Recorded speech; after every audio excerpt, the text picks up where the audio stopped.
Hello welcome back to lucky special YouTube channel. నేను మీ నీరోష. Hi అండి, అందరూ ఎలా ఉన్నారు? నేనైతే చాలా బాగున్నాను. ఏంటి ఇవన్నీ చూస్తున్నారా? ఇవైతే ఎంతో టేస్టీ ఉప్పు కుడుములు అనమాట. చూసారా ఎంత సాఫ్ట్గా ఉన్నాయో? ఇంకెందుకు లేట్, ఇవి ఎలా చేయాలో చూసేద్దామా? రండి, ఎలా ప్రిపేర్ చేయాలో చూద్దాం. ముందుగా 2 గ్లాసుల బియ్యం తీసుకోవాలి. అది ఉప్పుడు బియ్యం అయితే చాలా సాఫ్ట్గా వస్తాయి ఉప్పు కుడుములు అనేటివి. ఒక గిన్నె తీసుకొని ఈ ఉప్పుడు బియ్యాన్ని అందులో వేసి ఒక 3-4 అవర్స్ అయితే నానబెట్టుకోవాలి.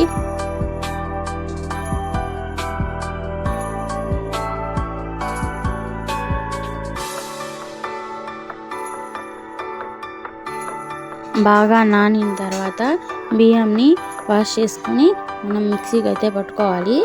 గట్టిగా అయితే రుబ్బుకోవాలన్నమాట. ఈ బియ్యాన్ని నీళ్లు పల్చగా ఎక్కువ పోసుకోకూడదు. మధ్య మధ్యలో కొంచెం కొంచెం పోసుకుంటూ అయితే రుబ్బుకోవాలి. వీలైనంత గట్టిగా రుబ్బుకోవాలి బియ్యాన్ని.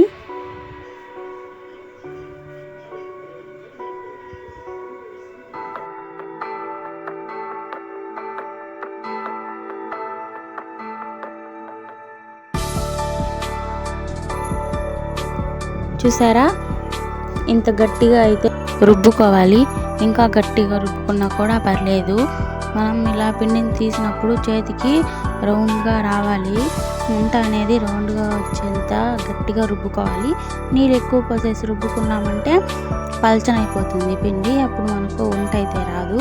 అప్పుడు మనం చేసిందంతా వేస్ట్ అయిపోతుంది. కాబట్టి వీలైనంత గట్టిగా కొంచెం కొంచెం యాడ్ చేసుకుంటూ వాటర్ని రుబ్బుకోవాలి. తర్వాత కొంచెం ఉద్దిపప్పు, కొంచెం వేరుశనగపప్పు, మిరపకాయలు, కరివేపాకు అయితే తీసుకోవాలి. ప్యాన్ పెట్టి ఆయిల్ వేసి ఆయిల్ హీట్ అయిన తర్వాత ఈ పప్పులు ఒక్కొక్కటిగా యాడ్ చేసుకుంటూ అయితే ఫ్రై చేసుకోవాలి పప్పుల్ని.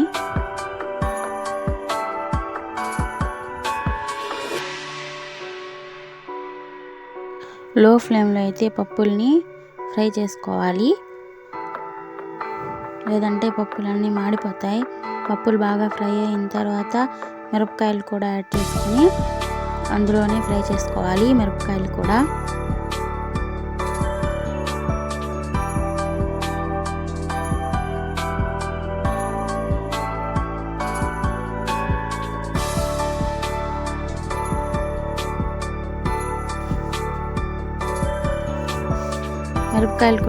ఫ్రై అయిపోయిన తర్వాత అయితే ఫైనల్గా కరివేపాకు వేసుకుని పప్పులు మొత్తం ఫ్రై అయిపోయిన తర్వాత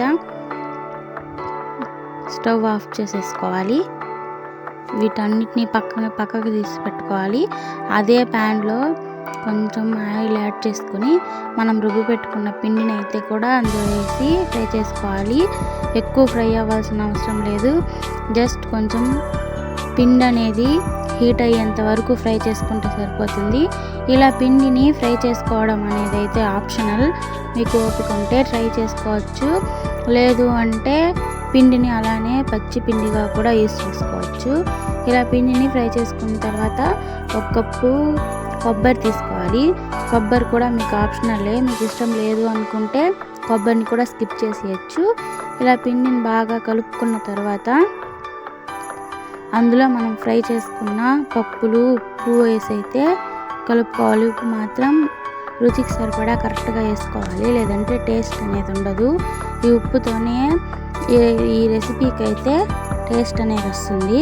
ఇలా ఉప్పు వేసి బాగా కలుపుకున్న తర్వాత కొబ్బరి కూడా వేసి కలిపేసుకోవాలి పిండి మొత్తానికి బాగా పట్టేలాగా. దాని తర్వాత పప్పులు మనం ముందుగానే ఫ్రై చేసి పెట్టుకున్నాం కదా, అవి కూడా వేసి బాగా కలిపేసుకున్నామంటే మొత్తం సరిపోతుంది. ఇలా బాగా కలుపుకున్న తర్వాత ఈ పిండిని అయితే ఇలా రౌండ్ షేప్లో అయితే వంటలు చేసుకోవాలి. మీ ఇష్టం, ఇలా రౌండ్ షేప్లో అన్నా చేసుకోవచ్చు, లేదా కుడుముల షేప్లో అన్నా చేసుకోవచ్చు. ఇలా వంటలు చేసుకునే లోపు ఇడ్లీ పాత్ర పెట్టి ఎసరు పెట్టుకున్నామంటే ఎసరు బాగా తెలుతుంది. ఎసరు తేలిన వెంటనే మనం ముందుగానే ప్రిపేర్ చేసుకున్న ఈ బాల్స్ అన్నిటిని తీసుకెళ్ళి అందులో కొంచెం ఇడ్లీ పాత్రకి ఆయిల్ రాసి ఇడ్లీ ప్లేట్కి అయితే పెట్టేసుకోవాలి. మొత్తం ఒకేసారి పెట్టుకున్నామంటే అన్నీ అంటుకునేస్తాయి. ముందు హాఫ్ పెట్టుకొని తర్వాత ఒక 5 మినిట్స్ తర్వాత ఆవిరి వచ్చిన తర్వాత అయితే మిగిలిన హాఫ్ కూడా పెట్టేసుకొని ఒక 10 or 20 మినిట్స్ ఉడకబెట్టుకున్నామంటే మధ్యలో తీసి ఒకసారి ఉడికిన ఈ వంటలను తీసి తుంచి చూసుకుంటే పిండి లోపల పచ్చిగా లేదు అంటే మనకైతే పర్ఫెక్ట్గా ఉడికిపోయినట్టే ఇవి. ఒకవేళ మీకు పచ్చి పిండి కనిపించినట్లయితే ఇంకొక 5 మినిట్స్ 10 మినిట్స్ ఉడికించుకున్నారంటే సరిపోతుంది, ఉడికిపోతాయి మొత్తం. చూసారా, పచ్చి పిండి ఏం కనిపించట్లేదు కదా, అయితే ఇది ఉడికిపోయినట్టు. మొత్తం తీసి పెట్టేసుకొని వేడివేడిగా తిన్నామంటే టేస్ట్ అయితే చాలా బాగుంటుంది. ఒకసారి అయితే మీరు ట్రై చేసి చూడండి, టేస్ట్ మీకే నచ్చుతుంది. నా వీడియో మీకు నచ్చినట్లయితే లైక్ చేసి, షేర్ చేసి, సబ్స్క్రైబ్ చేసుకొని సపోర్ట్